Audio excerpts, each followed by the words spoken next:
যে যুবকটা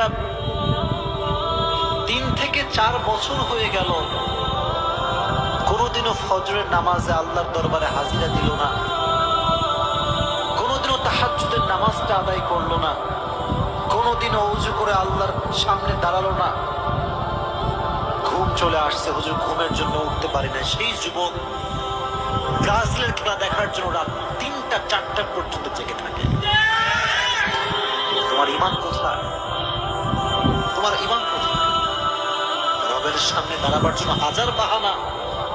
ঘুম আসে নাই হুজুর, শেষ রাতে ঘুমিয়ে গেছিলাম, উঠতে পারি নাই। 3টা বছর রবকে হাজিরা দিলা না।